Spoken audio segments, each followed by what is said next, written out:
Hey, it's Millie, and welcome to the Generalist World podcast. This is a show where I interview people from the Generalist World community, and we talk things like the future of work, careers, predictions, their hot takes, and really understand what their squiggly careers have looked like. So if you're a generalist who feels like they're living in a specialized world, this is the podcast for you. Nola, hi. I don't know why I start every episode with a little bit of a dance. Well, I mean, you could be doing Barry Manilow, and her name was Lola. She was a chauffeur. That's a great way to start. I'm actually looking forward to the new Taylor Swift album just because Showgirl is no longer going to be owned by Barry Manilow, and that's song should die a natural death. I love it. This is a fantastic way to start the episode. Nola, I'm so excited to chat. I have been on your podcast before, and so it's kind of cool to like switch places and to get to interview you. I'm going to try something a little bit different. I'm wondering, people who are listening, if they were to get to the end of this podcast, what are some of the threads that you think they might take away? Why should someone listen? Why should someone be like, yep, I don't yet know Nola, but why am I going to tune in here? I really think the value of lived experience really is something useful to share. When I look at the people that I like to follow, the people that I really respect, who I really feel are the future of how we are going to live and how we're going to work. It's the people who actually have the ability to braid their mastery in with their daily life. And basically you're weaving the future, right? So people like you, for example, like you've had all of these adventures that you've combined into a life that nobody else would have created. Right. And so I look at experts like Linda Grattan, my coach, Carrie Twigg, all kinds of different people where they create value just by sharing their experiences. And a lot of the things that I share really comes from the lived experience that I have. Right. So I think we're getting into a world where credentials are going to go away, and that ability to weave and share stories, not based on clinical expertise or academic expertise, that's really going to be valuable. And so at the end of the episode, I want to challenge you to say, can you do that? Even if you have all of these degrees, right? Do you have the ability to share a narrative that's really going to help other people see themselves in what you've done? Ooh, what a fantastic answer. I think I'm going to use that question in all future episodes. That was really cool. So speaking of narrative, I mean, you are a LinkedIn top voice. You are really known, really well known and respected in this kind of remote work, future of work space. What's your narrative? How would you describe it to somebody else? I'd like to highlight at this moment that Millie is also a LinkedIn top voice. So. That's something that's changed since I last interviewed her. So let's just put that out there too. So in answer to your question, my narrative is really the world works better when we have the ability to be flexible and respect people in terms of what they need and they want from work and life. That's really what it comes down to. And the instinct to control, I think, is one of the worst things that we've ever really embedded into work. Say more. In terms of work, people work best when they've got agency and autonomy, not when somebody is actually watching them and surveilling them and tracking every minute. I have a pet peeve when people talk about time theft because you left 5 minutes early. Well, chances are you showed up 5 minutes early or you worked over your lunch or you did somebody a favor, right? So when you're actually looking at time and effort at such a micromanaging level, you're really deep into control and therefore you're really impinging on agency and autonomy, right? And you're not getting the best out of people because honestly, the people that I've worked with, that I've really enjoyed working with, are the people who show up and they do the work because it's meaningful for them, right? It's purposeful for them. Sure, everybody has bills to pay. You're doing work for a reason, right? But the people who do really good work are there anyway, right? And they're going to be doing that work whether you're watching them or not. When work is unfair, when policies and procedures and scenarios and situations are unfair, that's where you get compliance, deviant compliance, right? People start acting in deviant behaviors. And this is where you get like the mouse trackers, right? You put the mouse on, something that's going to make the mouse seem like it's moving, right? There's a whole billion-dollar business on how to avoid the surveillance that corporate puts in place, right? So just from that point alone, it's like, do you really think that your surveillance is paying off? What are you really gaining by doing that? Yes, 1,000 times yes. I was just thinking it's so timely for me. I've been going through something this week, something personal, and I am so grateful that I control my calendar and that I am not beholden to someone watching my mouse click. Like I've needed to cancel calls, I've needed to shuffle things around because I'm like, I am not going to show up at my best because this is just how life shakes out. Something's going on personally.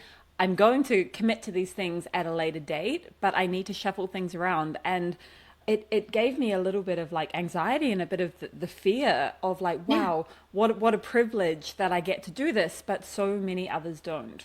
Yeah, exactly. I mean, yesterday I had to go to Toronto twice. Both of my kids had different issues, right? So I wasn't planning to do that. I mean, that's 4 hours commuting that I didn't block off, right? So Yeah. having that ability to be where you need to be, to be in the places where you can't delegate, you can't be replaced, it's incredibly urgent. And, families are going to be better off. You do better work because you're more invested, because you feel respected and you feel like you belong because you're being respected. I mean, you have been living and breathing this since before it was cool. Like 2012, I think you started working remote. I started advocating for it in 2011. I've lived in the same place for 27 years, but what's changed is the traffic patterns, right? So geographically, I'm 45 minutes north of Toronto, but if you add in traffic, I mean, we made Niall Horan walk to his gig. The traffic in Toronto is horrendous. Like worldwide, it's known to be horrendous. My commute grew from 45 minutes to 2 hours each way, and I never moved. Wow. Right. And so when my kids were little, I'm from a very small family. Like my in-laws passed away, and it was just my mom and dad who lived here. Right. But my parents, my mom was 41 when I was born. So when they became grandparents, they were like 75.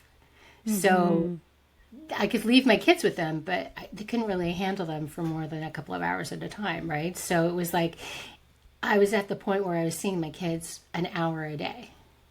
And that wasn't the kind of parent I wanted to be, right? So that's where it just so happened that somebody who had the same babysitter as I did, she actually worked for the same company I did in a different division. And she'd had so much tenure that they couldn't actually give her any more raises unless she actually changed jobs. So they offered her remote work. And I'm like, well, if you can do it for her, why can't you do it for me? And that's where these stories are actually really important, because having a role model and knowing that it's possible for somebody else to do something. This is why I interviewed you for my podcast, because the ability you've had to really drive community and form all of these connections from a remote island in Scotland when you're actually from New Zealand. That's quite the story, right? But having that role model to say, hey, this is even just like a tiny bit of what she's managed to achieve from such a remote location. It's really important. How do you advise that people advocate for themselves? Because I imagine that someone listening to this might be like, yes, this is me. I'm a parent for whatever reason. You have life commitments and maybe they're calling you back into the office. Do you have any advice on how to advocate and like negotiate to actually have more flexible work? So what I did was different than what you would do now, right? So at the time, I made it very clear of what it was that I needed. I had to actually change jobs because the job that I was in, they didn't even give us VPN access. We had desktops. Nobody had laptops at that time, right? So like, it's completely different than what it was for me. So I joined pilots and, they were testing things out. So now we're way past that pilot stage, right? Because COVID essentially was the world's pilot. So the advocacy that you would have to do right now is really truly actually understand what flexibility it is you need. Right? Some people just need the ability to shift their start time and their end time, right? So they can go to pick up kids from school or whatever their obligation is, right? So what kind of flexibility is it we really need that facilitates your life? Because if you're really just asking for time flexibility and that ability to shift your shift, it's not a big an ask as it is to work remotely from a beach in Spain. So you have to get really clear on what it is you're asking for one. And then you have to understand what the policies are that the organization has, but also what the true mindset is about flexibility, right? What are the obstacles? What are the blockers? What are the things that are misunderstood? A lot of people think that, if you are working from home and you're doing laundry at the same time and you have a nap at lunch and whatnot, it means you're not working, right? Because they have this perception about what that means to work at a location that's not an office. But it's the same sort of thing. The office that I used to work in, we had a nap room. What's the difference between having a nap here or actually going down the hallway, signing in and having a nap in the nap room, right? It makes no difference, right? But you have to understand your organization and truly what the values and what the level of trust is, right? So that's where you need clarity. You need clarity for yourself, but you also need clarity for what your organization needs, what your manager does, because everybody has bias, right? Yes. Okay. So I'm hearing you need to be clear on what you want so that you can go and ask your manager or leadership exactly what that is. Yeah, exactly. That's right. And you need to also be prepared for what happens when they say no. So what does that no mean to you? What action are you going to take? Like run the scenario, right? If I propose this and I negotiate this and the answer is no, what's my next step? Right? So do you change teams to a manager who's more accommodating? Because some organizations are letting individual managers run that, right? Is it a matter of just switching teams? Can you move other ways in the organization? I had a really bad car accident in 2018. I hit a fully loaded double car cement hauler. Wow. I had pneumonia and I didn't know it. My lung collapsed at the wheel. And so I passed out. And then after that, I was off work for 2 months. I made a million people late for work, so there's a metric. But when I went back to work, I was like, okay, I don't want to commute anymore. Like there was no need for me to be there. I could have done all the work that I needed to do at home. It's a risk that I didn't want to actually take. Because what I actually learned was in Ontario, the law is such that you need to be 100% healthy before you get behind the wheel. I thought being sick was my defense. Being sick was what almost lost me my license. Wow. Right? They actually pulled my license to, I had to have brain scans and all that stuff to do because they had to determine exactly why I passed out. Right? Wow. And that almost lost my license. And they refused. They said that was not a sufficient reason to be at home permanently. So I switched jobs because I'm like, if almost dying wasn't actually good enough for you, then I don't know what to do for you. Yeah. So I got exactly. the only remote job in that company that was actually located where I live, which is actually pretty awesome achievement. And then they restructured and I started doing this. Amazing. And so what does your day-to-day look like now? If someone was to meet you at a networking event and they're like, so what do you get up to, Nola? What kind of things do you do? So I'm really building like a portfolio career. So essentially what I'm doing is consulting. I'll work with organizations or even individuals if they approach me to actually figure out what is the best version of flexibility that you want to offer in your organization. So what does that look like? But it's not like a thing that you just bolt on to your organization. If you're going to do it well, you really need to actually filter it through your organization. And it starts from the top down. So it's whatever the CEO really believes, and then you have to implement that and then cascade that through the organization, right? And it involves leadership, it involves management, it involves communication. There's tax implications if you're actually letting people work across the globe, right? So what does that look like from a compliance perspective, privacy, cybersecurity? Like it's very layered, right? And if you don't have a plan for how all of that plays out in your organization, you're going to run into issues where you've got risks.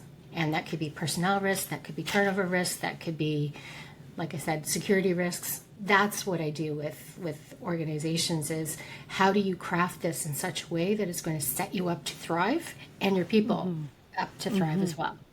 But, I'm doing this in certain ways because, there's working directly with organizations, but there's also speaking. So this is where I'm part of the speakers pod with Millie in Generalist World. And, she's honestly the most active person there. But I did actually step up and actually apply for a TED Talk, global TED Talk. I tried to get other people to apply with me. I got one guy who's actually kind of interested and started talking about it, but I don't know if anybody else applied. I got denied. Oh, bummer. I imagine it's very competitive. Well, it was global, right? So I think there were like 7 different cities that were going to be doing it. I would have had to go to Chicago, and they were only picking like 10 people from each city, and then only one person from each city would then go to like the final event in Vancouver. So the odds of it were never good to begin with, but it was presenting an idea that I do really think that is going to be valuable for the future of work. And that's where, how do you tell your stories in such a way where location is not the center of the story, right? Because so many people, what I've noticed over the years is so many people, the way that they mentor people and they train people, that location piece is really important to them about how things were achieved. Right? So you go to the restaurants, you go to the bar, you're in these big cities where, those network events are constantly running, right? And that's your method of success. Well, those stories don't translate in a world where your opportunity to network isn't there because you've got a 4-hour commute, right? So how do you do that from a rural area, right? And how do you tell stories of your success where place isn't the magic? Ooh, I love that. I think because you have such a way with words as well, whether it's through a TED Talk or whether it's through you just using your own channels, like that's such a worthy message to be sharing. Yeah, exactly. And I mean, I think nobody understands it better than you do. And I mean, I know you do a lot of work in person, but you're on trains a lot. Yeah, I'm on trains like a lot. Yeah, which is very different in the UK than it is in Canada because where the distance is so significant in Canada to go from like Toronto to Montreal and to do that in a day, whatnot is quite intense, right? So it's different, right? And you have to be very savvy about how you use presence, and that's I think a potential that we have to shift. I'm curious. I mean, you must have seen so many shifts and so many changes of being in this space, like since 2011, 2012. It's very cyclical. Yeah. Is there a timeless mistake that people, organizations keep making that if you could just like wave the magic wand, you'd be like, okay, no one ever made this mistake regarding, remote or flexible work. You wave the magic wand and tomorrow it's gone. What might that be? I would really like people to understand how their policies, their decisions, their communications really impact trust. And so if you're an organization who is actually trying to bring people back to the office because of whatever you say it is supposed to be, whether it's about collaboration or productivity or whatever it is, but your intent is really just to trim your workforce and not have to pay severance because people are going to voluntarily leave, I'd like you to understand what impact that's going to actually have on the trust that your existing employees who stay, that it's really detrimental to the trust that happens in organizations. And so it's not just about flexibility, it's about people understanding how their actions in the space really impact reputation. And trust is not a little thing to play around with. I've been investigating trust for over 2 years now because it's such an essential piece of the leadership aspect of building in flexibility at work, right? But it's not just about how employers trust their employees. Trust is reciprocal, right? And you actually get more trust when you trust first. So these organizations who want to lead with messages that are not clear, the actions that don't follow through, that make it seem like they're just not acting in the best interest of employees, they're really, really setting themselves up to make it difficult to work for them in the future. I think you're spot on. I saw on LinkedIn a few weeks ago, I think it was framed as we're in the post-shame like economy, and it's kind of like, again, like also the post-trust, where we all know that we're being like lied to and like manipulated. And it's super interesting that you've been looking into this for 2 years. I wonder if there is like one kind of standout sticky idea or insight about trust. What might that be? So trust, actually, Rachel Botsman is my favorite trust researcher. I'm of the age where I don't necessarily just look at pop stars. I also have a favorite trust researcher, and she's based in Oxford. Actually, she used to work for Oxford University, and now she's on her own doing consulting and whatnot. But she actually has this theory that trust doesn't die, like trust just doesn't disappear. It changes form.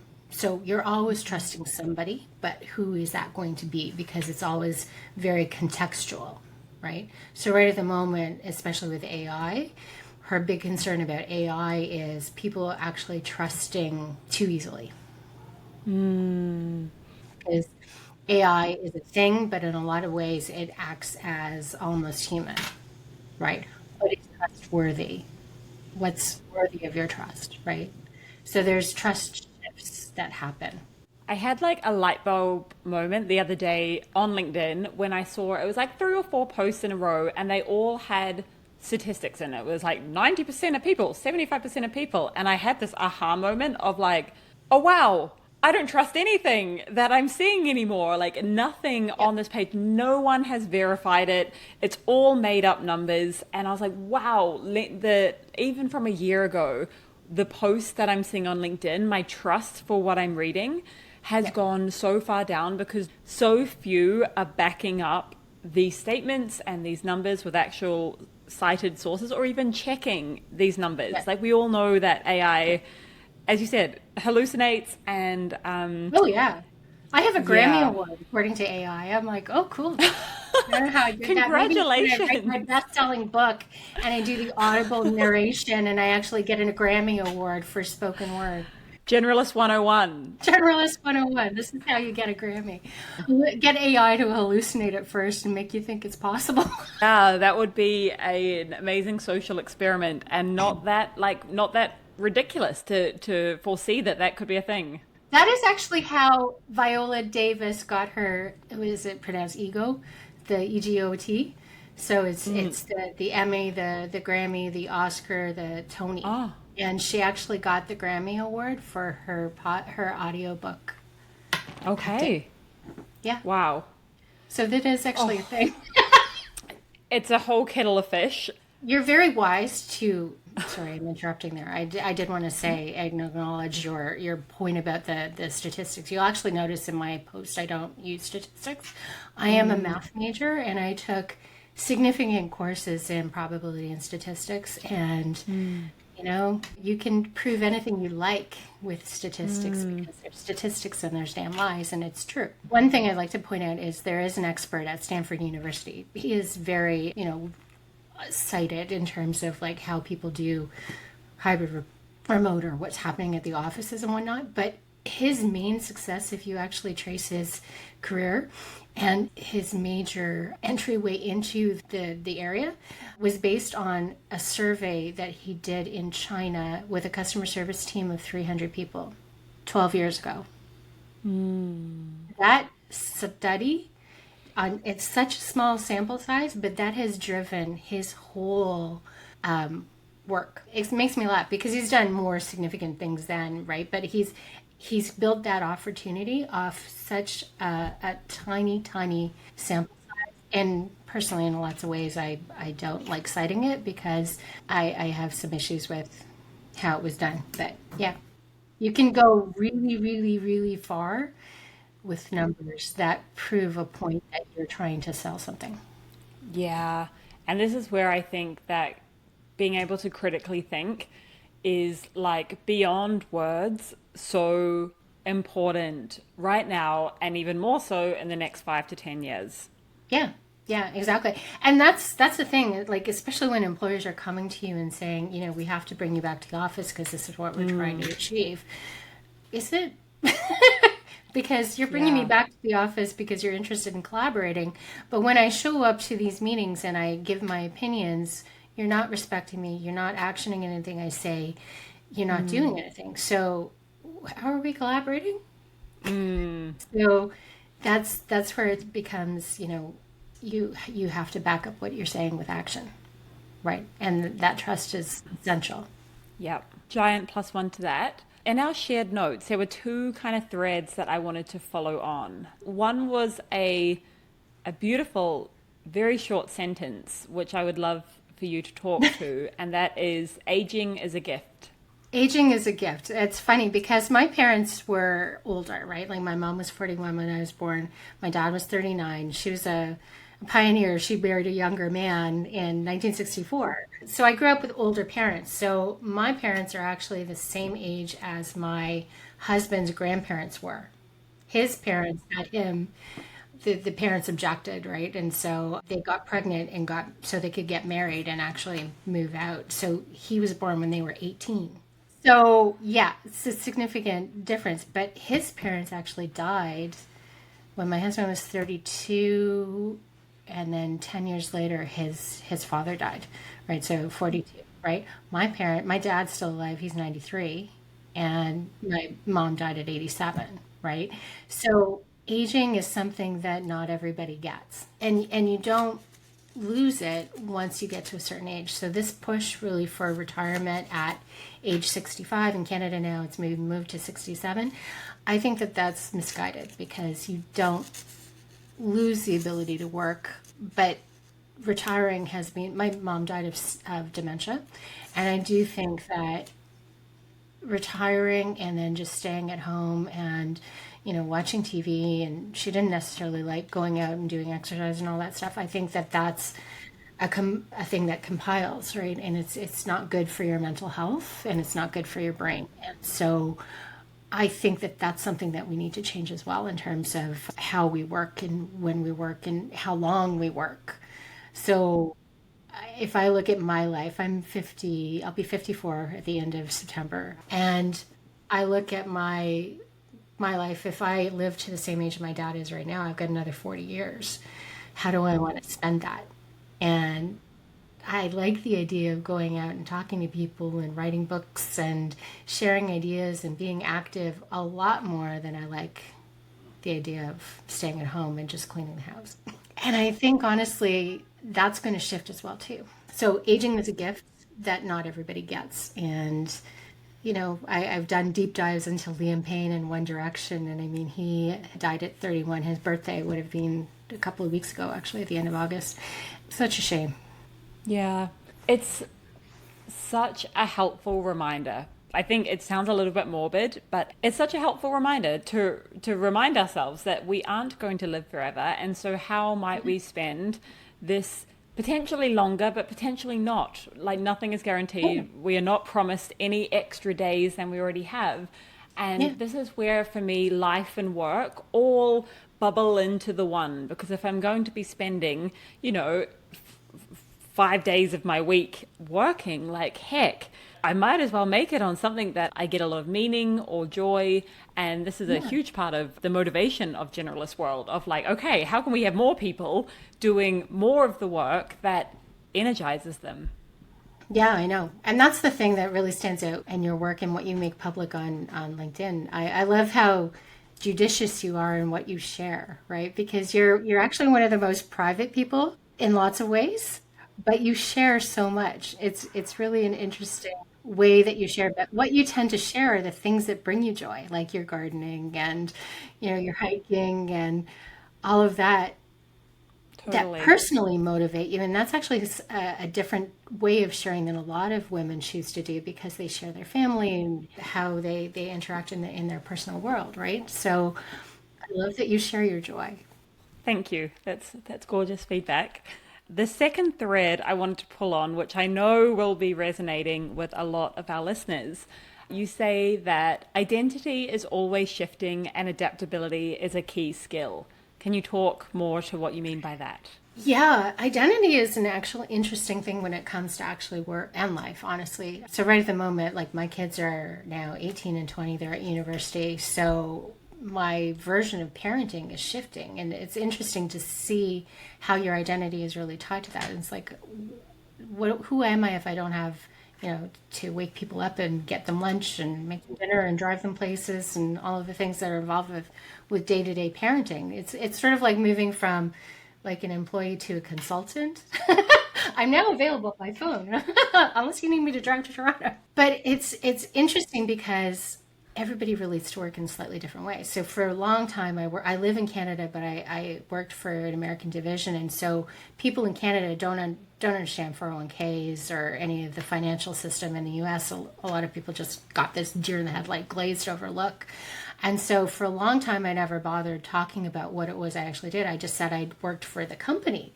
So when my job was restructured and I was no longer working for that company, I realized, how do I actually introduce myself? Right? And there's a lot of unlearning that you realize. But it also comes up when you notice other people doing it as well, too. So my coach I've had for 6 years now. She lives in Winnipeg, but I've never met her. But she actually recently decided to go back and actually work for the government, right? Because she's building out a leadership development program, and so she's doing it for them, but she's also investing in herself by doing this and having concrete feedback on the things that she's teaching. But when she did that, it was like, how do I adapt to your shift in identity, right? And where do you get really resistant when people change, right? So it's interesting to notice within yourself, but also it affects how other people perceive you and how that affects your life too. And so one of the key things that I think that I actually bring to relationships when I meet people is I'm very actually good at allowing people to pivot and grow and change. And it's a skill that I think is actually going to be needed as things change. And I think it's actually really a generalist thing, right? Because so many people in generalist world, if you actually read the introductions, they're so long sometimes. It's just like, oh my God, you do everything. And it's like, it's really hard sometimes I find to look at the end of it and go, I don't actually know who you are, right? Because you've got so many skills. Who are you really? And that's where it's like, it's how you tell the story and how you simplify it so that it translates into an identity. And that identity can shift. I think this is what people get stuck on. Like, you don't pick one and then you are that one forever. Like, you can totally pivot and you can change and evolve. And I think that's just the beautiful thing of like generalism is just being a human. It's like with time, you will change and evolve. And when I see those really, really long introductions on GW, I, sip with my cup of tea and I soak them in because I'm like, wow, what an interesting life. Wow, what an interesting path. Okay, maybe I cannot put you into a box. That's clearly not the point. But my gosh, it sounds like you have lived a life where you really got to follow your curiosity. You got to build upon your passions when sometimes you see people take a path and you're like, I wouldn't have seen that one coming, but now I can see how the dots connect over, maybe a 10-year period. And speaking of things that give me joy, I just get so much joy from seeing people just like have the freedom and autonomy and agency to actually live a life that feels right for them, not a life that, school or university or your boss or corporates told Yeah. you that you should live. Yeah, exactly. And that's one of the things that I've done with my kids when they're choosing like university and how they're making those decisions. And like, you have to make these decisions because it's for you, not because you're making somebody happy, not because you think that's where the world is right now. It's like you're going to have to live it. Like, even if you make a choice now, it doesn't mean that that's going to be the only path you end up on, right? Totally. How do Totally. you set yourself up so that every decision you make has a branch that you can? I love that. Oh, I just got a good visual there. I'm very a visual thinker, and immediately I saw the visual. See, I'm not a visual thinker, but I am a good storyteller. Yeah, so between us, we'll come up with something magic. I'm curious. So you have been a wonderful part of GW for a fairly long time now, and I'm curious, what's it been like? Has anything shifted for you? What's your experience in GW been like? There's a lot of different versions of what a generalist is, right? So it's funny because in lots of ways I'm unique, but I'm not unique. But I am different than some of the generalists that I've come across, right? I mask really well as a specialist because I have that ability to go really deep, right? So, like, when I finally left that job that wouldn't give me 100% remote, it took 14 people to replace me. So that's actually my red flag is when I'm going that deep that I'm irreplaceable, that's a problem because it means I'm off track and it means you've built a process that's dependent on me and that's not sustainable for the future. So, generalist worlds, you really start to understand that, generalists have a lot in common in terms of like breadth, but there's varieties of generalists too. And that's where the archetype quiz that you have is really interesting because everybody kind of scores slightly differently. It's weird because I still come out as an innovator, but I score pretty high on a couple of the other ones too, right? So it's like, oh, this is interesting. Yeah, I did a post just today from the GW LinkedIn, and it was like rounding up our first 15 podcast episodes. And when I Okay. looked, and they're all GW members, and when Yes. I looked at each one, I was like, they are all so different. Like every single, Yeah. we've got like Shern with his PhD, and then like Dimitra in Copenhagen, and Tara in Lisbon on having like this fractional marketing background, and Lucy with her design ops. And I was like, wow.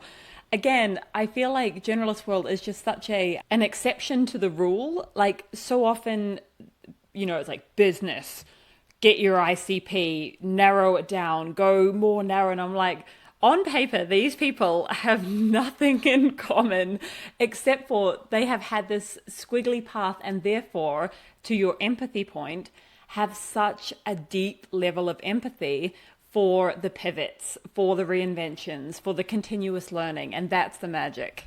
Yeah, it is actually. And honestly, it makes the community interesting because you never know who's going to be adding some perspective that you'd never considered because everybody's background is so different.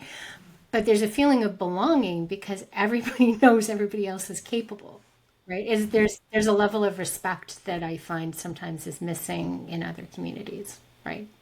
And it's really interesting getting people on the phone too because I sometimes do the calls. It's funny because I used to initiate a lot of the membership calls. And then I started backing off and I'm just like, okay, well, who actually books with me, right? Like, because I want to see like who's attracted to me and who talks to me. And getting people to actually talk and like do a Zoom, you get a completely different perspective of who they are. If you only look at the intro that they give you, which is like usually like 3 paragraphs long, and then you have a conversation with them, you're getting a completely different person. But it's interesting. Totally, Yeah. totally, right? There's so much more depth when you can actually have like a one-to-one and open up that Yes. conversation. Yeah, exactly. But again, the place isn't the magic. It's that connection. Yeah, completely, Yeah. completely. Nola, is there anything that I haven't asked you that you're disappointed that you're like, oh, I really wish I could have had a chance to speak about I'm never this? disappointed about anything you do.